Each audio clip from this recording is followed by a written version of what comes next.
Que les bénédictions soient, que la lumière soit, que la vie soit. Aujourd'hui, j'aimerais partager avec vous dans une courte capsule, bénissez vos parents, ô les enfants. Je partage cette capsule avec vous pour répondre à vos différentes préoccupations, notamment lorsque dans votre vie, les choses ne semblent pas aller de l'avant.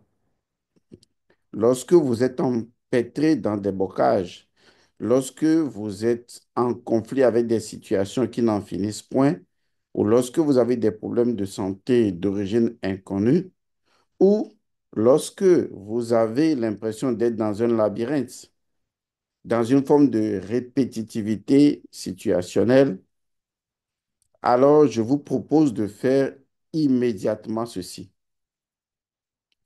Bénissez vos parents. Bénissez vos parents. Accordez la bénédiction à vos parents. Faisons le point. Il ne s'agit pas ici d'aller rencontrer sa mère ou son père en disant, hé papa, viens, hé maman, viens, je vais te bénir. Non, ce n'est pas de ça qu'il s'agit. Même si spirituellement, je le répète, je vous demande d'accorder la bénédiction à vos parents. Ce ne sont pas seulement les parents qui bénissent les enfants. Les enfants aussi doivent bénir les parents, peuvent bénir les parents. Et ceci constitue un devoir sacré en spiritualité ancestrale. Parce que si vous ne bénissez pas vos racines, vous ne pourrez pas avoir la bénédiction dont vous avez besoin pour avancer dans la vie. Il est important de bénir vos parents immédiats. Quand je parle de vos parents immédiats, je parle notamment aussi bien de vos parents biologiques que de ceux qui vous servent de parents symboliques. Parce que les situations n'étant pas les mêmes, il y a des personnes qui n'ont jamais connu leur père ni leur mère. Toujours est-il que si vous êtes dans cette situation, vous pouvez à la fois bénir vos parents biologiques et bénir vos parents qui, euh, qui vous ont élevé, qui vous ont adopté. En fait, ceux que vous considérez comme parents, sans jamais oublier vos parents biologiques, quelles que soient les circonstances dans lesquelles vous vous êtes retrouvés sans parents, vous devez bénir vos parents, bénir votre mère, bénir votre père. Ceci est d'importance capitale. Lorsque vous remarquez que les choses n'avancent pas pour vous, que les situations sont bloquées ou que vous êtes dans une sorte de redondance situationnelle, alors prenez le temps. Prenez du temps. Accordez-vous le temps de bénir profondément votre mère, de bénir profondément votre père, quelle que soit la situation familiale dans laquelle vous vous trouvez.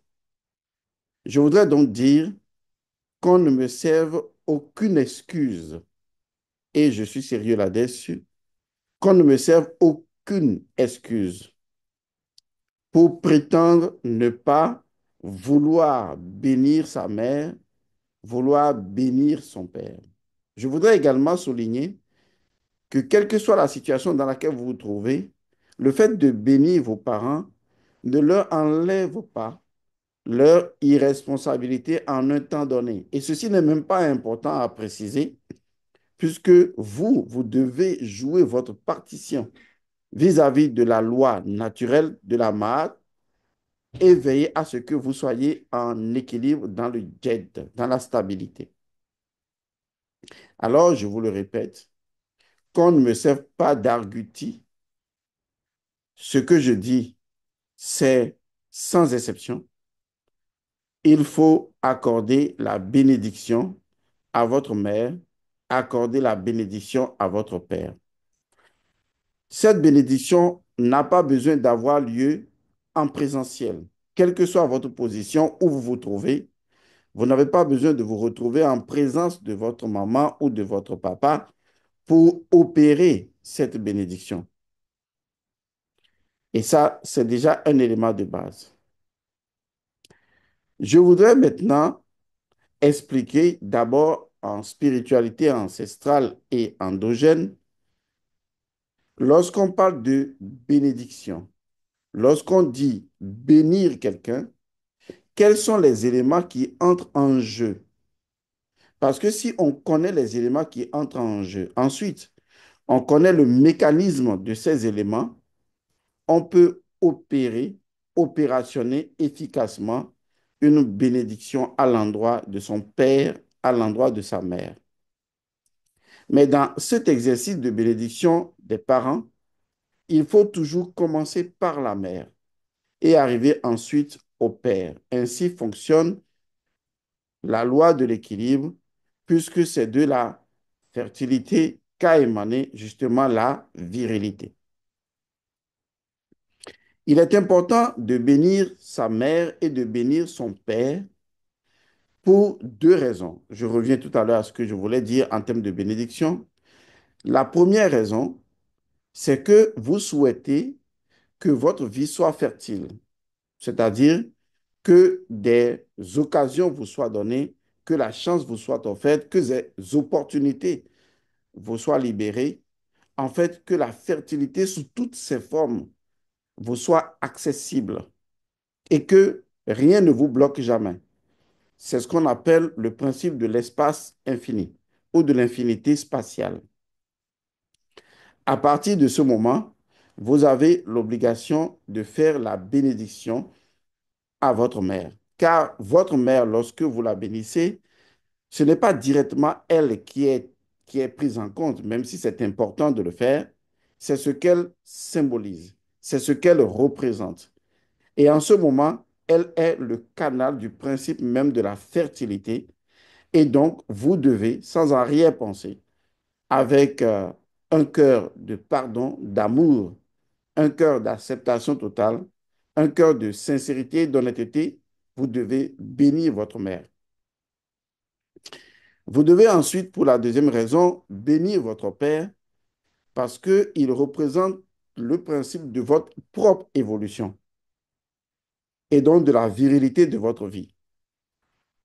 Si vous voulez que votre vie soit virilisée, vous devez bénir votre père, car ce n'est pas votre père qui est pris en compte, c'est justement ce que votre père représente et symbolise, le principe de la virilité sous toutes ses formes dans toutes les activités de votre vie. Ainsi, votre économie sera virilisée, votre relation sera virilisée, votre profession sera virilisée, votre vie personnelle sera virilisée. Ce sont des principes fondateurs des mânes ancestrales fertiles et virils. Une fois que ceci est dit, disais-je tantôt, lorsqu'on parle de bénir ou de bénédiction en spiritualité africaine, c'est toujours en relation avec une dualité, avec deux éléments. Sans ces deux éléments, on ne peut pas parler de bénédiction. C'est important de comprendre qu'il faut deux éléments pour vraiment parler de bénédiction. Et on peut dire même le troisième élément, c'est la combinaison des deux. Mais il faut garder à l'esprit que pour accorder la bénédiction à quelqu'un, il faut forcément deux éléments. Le premier élément, en termes de bénédiction, est toujours associé à la vie. Car en tradition africaine, donner la vie est le fondement même d'une bénédiction. Et vous savez que la mère et le père conjugués donnent la vie, même s'ils ne sont que des canaux par lesquels la vie s'exprime. Ce sont des donateurs de vie, des fournisseurs des principes. Ils font des dons d'éléments de vie. Ils sont des donateurs. Ce sont des donneurs. Ils donnent la vie, symboliquement parlant. Est-ce que vous voyez?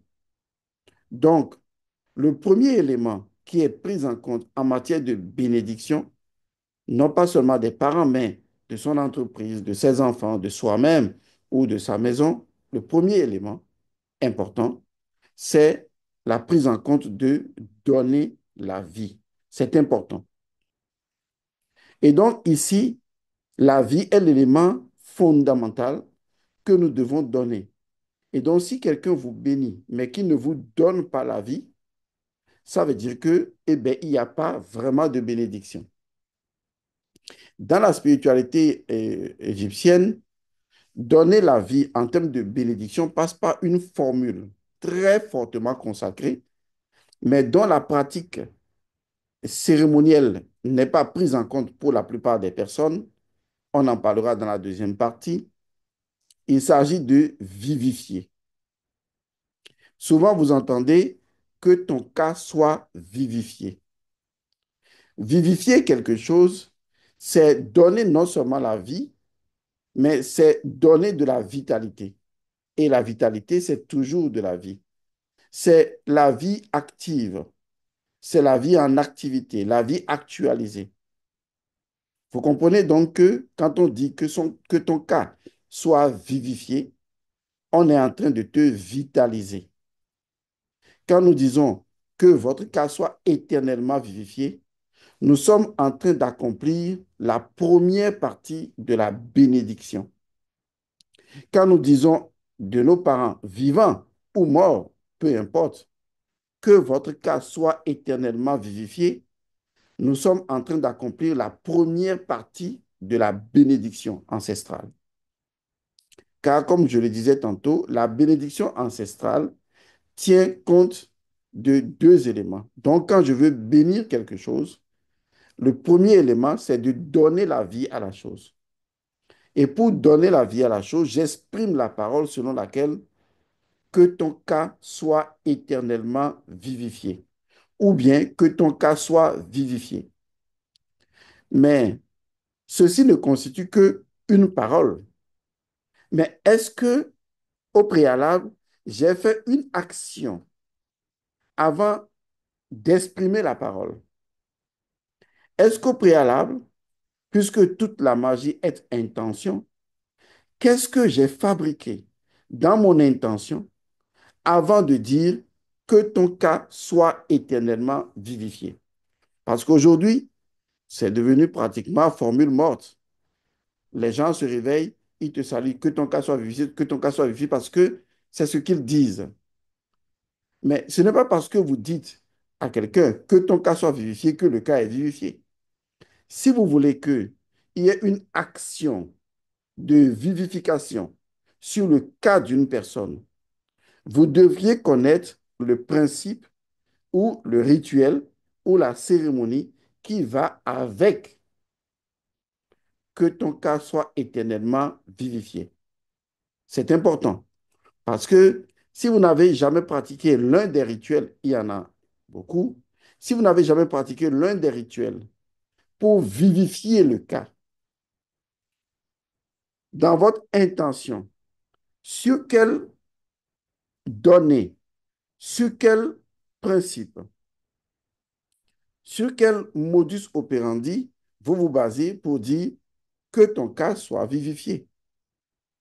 Est-ce que vous voyez? C'est vrai qu'il faut le dire, mais c'est encore mieux d'avoir déjà fait un rituel ou d'être habitué à faire un rituel. Vous voyez? Et c'est sur l'appui de ce rituel-là, dans la conscience, dans l'intention, puisque toute la magie est intention, c'est dans l'intention de ce rituel, c'est dans l'intention de ce dispositif associé à la vivification du cas, C'est dans cette conscience-là qu'on dit que ton cas soit vivifié. Autrement, on devrait même dire par ceci que ton cas soit vivifié. Parce qu'il y a toujours un dispositif dont le magicien ou le mage a la maîtrise, à partir duquel il dit que ton cas soit vivifié. Est-ce que vous voyez, le maître Waga a coutume de dire que Dieu est un dispositif qui commet toujours le bien. Et ce dispositif qu'est Dieu est appelé le côté affirmatif de la nature. On reviendra à cela. Et donc, la première partie de la bénédiction, c'est donner la vie, c'est vivifier, que ton cas soit vivifié. Et donc, savoir vivifier le cas est une action de bénédiction. Et ça, c'est un élément très important. Nous verrons comment, dans l'intention, dans la pensée et les sentiments, et dans l'action,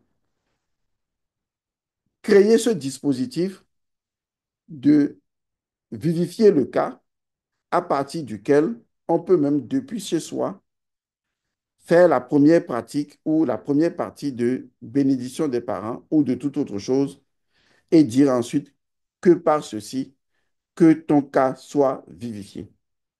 Et on peut le dire aussi à une maison, hein. On peut dire à une maison que ton cas soit vivifié. On peut dire à un arbre que ton cas soit vivifié. On peut dire à une situation pour qu'elle se déroule bien parce qu'elle vient bien de commencer. Vous voyez, je viens de signer un contrat et tout va bien. Je dis de la situation ou je dis à la situation que par ceci, ton cas soit vivifié. Vous voyez un peu. Donc, vivifier une chose, c'est donner à la chose de la vie, encore plus de la vie. C'est produire de la vie dans la chose, c'est créer de la vitalité continue dans la chose, que ton cas soit vivifié. Vous voyez, c'est important, c'est la première partie de la bénédiction. Sans cet élément, il n'y a pas de bénédiction. La deuxième partie qui donne lieu effectivement à l'action de bénir ou à la bénédiction, c'est le principe de rayonnement. C'est important. Non seulement on donne la vie, on, le principe de donner la vie, c'est la première étape. La deuxième étape, c'est faire rayonner la vie. Vous voyez, c'est pour cette raison que souvent, dans les salutations, je dis souvent que la vie soit, que la lumière soit, que les bénédictions soient. Vous voyez, c'est bien ordonné. Que la vie soit. Donc, vivifier, que la lumière soit, faire rayonner la vie. Vous voyez, que les bénédictions soient, c'est la troisième partie qui constitue l'action de bénir. Donc, la deuxième partie, c'est rayonnement. Faire rayonner. Vous voyez, faire rayonner. C'est comme si vous disiez que le soleil pouvait donner la vie, mais qu'on ne ressentait pas son rayonnement. Et la représentation du dieu Aton a toujours été une représentation du dieu solaire dont les rayons étaient terminés par des mains. Ces rayons représentaient les rayonnements du dieu Aton. Il va sans dire alors que pour qu'on parle de bénédiction, on parle non seulement de la vie, de donner la vie, de vivifier la vie, mais deuxièmement, de faire rayonner. Vous voyez, de faire rayonner cette vie. Le principe du rayonnement est un principe très important en spiritualité ancestrale, car tout ce qui existe possède son aura. Tout ce qui existe possède une aura. Vous-même, vous avez une aura. D'accord? Donc, non seulement on vivifie la vie, mais on doit faire rayonner. Parce que c'est ce rayonnement qui permet d'irradier votre lumière afin que ce soit votre propre lumière qui rayonne devant vous. C'est comme les dieux égyptiens qui portent le soleil sur la tête. C'est toujours le principe du rayonnement. Et donc, permettre à ce que la vie rayonne. Vous voyez, pour que la vie rayonne, il faut passer de la vie ou de la vitalité ou de vivifier Il faut passer de cette étape au principe de rayonnement. C'est-à-dire qu'il faut transformer la vie en lumière. Ça, c'est formidable. C'est pourquoi je dis que la lumière soit, que la vie soit, que la lumière soit. Parce que, et d'ailleurs, dans certaines expressions, pour ceux qui le savent, j'ai toujours dit que la lumière de la vie, vous voyez, recevez les bénédictions de la lumière de la vie. Être en mesure de donner la vie, un. Deuxièmement, de faire rayonner la vie, car la vie doit rayonner. La vie doit, oui, rayonner est le mot. La vie doit produire de la luminosité. Est-ce que vous voyez? Produire de la luminosité. Il n'y a pas que vivifier, c'est différent. Vous voyez? Faire rayonner, c'est différent.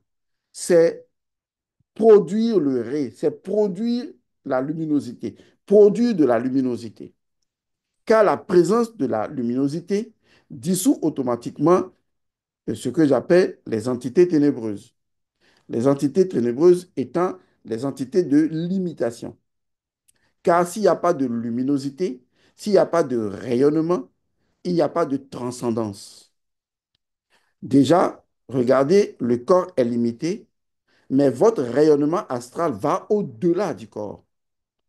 Il y a des grands maîtres dont le rayonnement astral va même sur plusieurs kilomètres. Et quand vous arrivez chez ces maîtres, vous sentez leur rayonnement à plus d'1 kilomètre. Ça, c'est le rayonnement de quelque chose. Ça veut dire que la vie à l'intérieur de la personne s'est transformée, a évolué vers le rayonnement. C'est pourquoi le soleil est une bénédiction. Parce que la vie s'est concentrée dans le soleil et c'est de son rayonnement que les choses sont créées. Donc le soleil intègre les deux éléments, à savoir la vie et le rayonnement de la vie. Donc être en mesure de faire rayonner la vie, c'est le principe fondamental même de la santé, le rayonnement. Quand vous voyez souvent vos amis, qu'est-ce que vous leur dites? Waouh, mais tu es rayonnant. Mais qu'est-ce qui vous fait dire qu'il est rayonnant? C'est parce qu'il y a son aura qui dégage quelque chose de luminescent, une forme de luminosité. Et donc, quelque chose comme une lumière sort de cette personne. D'où, justement, la compréhension que nous devons avoir de la lumière.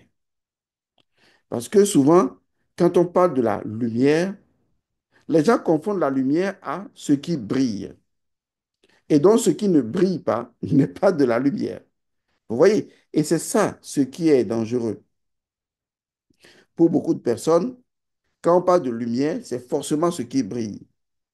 Mais non, la lumière n'est pas forcément ce qui brille. Parce que si vous focalisez votre attention sur ce qui est brillant, cela veut dire que vous ne donnez que de la valeur à vos yeux. Vous voyez? Et donc, celui qui ne voit pas ce qui est brillant ne peut pas parler de lumière. Et donc, un aveugle ne peut pas ressentir la lumière. Or, ressentir la lumière et voir la lumière, c'est autre chose. Est-ce que vous voyez? C'est ça ce qui est important. Mais comment comprendre alors le phénomène de la lumière? OK, je vais vous donner une idée. Lorsque vous arrivez vous rentrez dans une chambre et que personne n'entretient cette chambre, qu'est-ce qui se passe généralement? Vous constatez que, eh bien, dans cette chambre, il y a de la poussière, il y a du désordre. Et quand on va dedans, on dit, mais il n'y a personne qui habite ici. Vous voyez, quelle est cette différence-là qui est apportée et qui fera que on verra l'ordre et le rayonnement? C'est un élément fondamental. Et cet élément fondamental, c'est la conscience.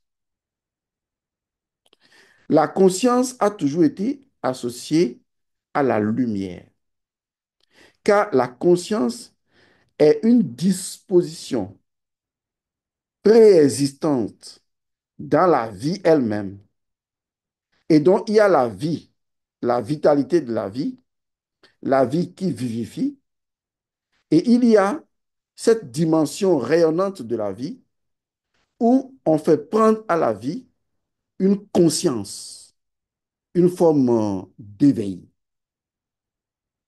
C'est ce qui s'est passé avec le dieu Atum, qui était seul, solitaire dans le Noun et qui s'est éveillé.